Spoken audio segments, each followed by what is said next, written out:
Welcome to Keys to the Game, presented by Wentz Orthodontics. Brian Jensen, John Harris, Chris Level, the Texas Tech Sports Network radio crew with you from Morgantown, West Virginia, where the Red Raiders take on the West Virginia Mountaineers this weekend. And interestingly enough, I'm going to start the keys to the game because we've got to get off to a fast start. That's what my key is. Now, wait a minute. You're going to go, well, it was 17-0 last week, 24-7. That's a pretty fast start. And then what happened? Well, weeks are different. This is a different week. You're playing at Morgantown in front of their crowd where they have a 4-game losing streak coming into this game. I think if you get off to that fast start that you did a week ago, also realizing this is an early morning game, if you get off to a fast start like you did a week ago, the crowd turns against the team that is the home team.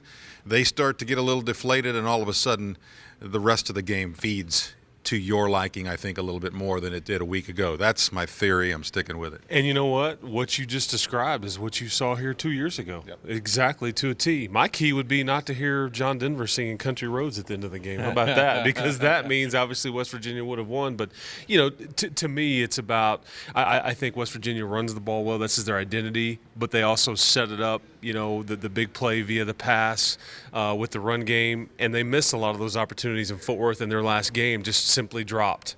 And I think that you look at last week's game versus, you know, Tech and Oklahoma State, those big plays broke your back. I mean, you know, the J.W. Walsh run, and we could relive all that, but that's what you must eliminate if you want to get out of here. If you give up some of those big plays and make it easy on them, you're probably not going to get out of here with a win. So Might see a trick play or two in that combination too, John. Well, and all season long I've talked about the offense and how well the Red Raider offense needed to play, and they have played well, I think, throughout the season.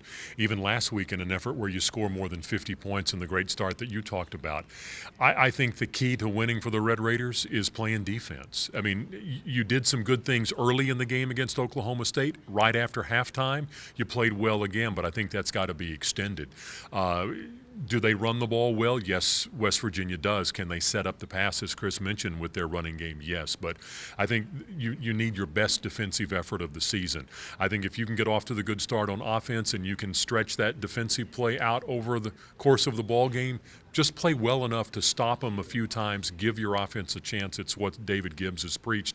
I think if you do that, coupled with a fast start and an offense that really is one of the best in the country, you give yourself a chance to win. Yeah, and I think that fast start goes both ways, right? Yes. It's on both sides of the ball. It's in turnovers and all kinds of 3 and outs, anything you can do defensively to try to get that fast start as well. Well, those are keys to the game, sponsored by and brought to you by Wentz Orthodontics. We know you're going to watch the game. Starts at 11 a.m., but be sure to turn them down, turn us up, the Texas Tech Radio Network crew, and we appreciate you watching this week's Keys to the Game.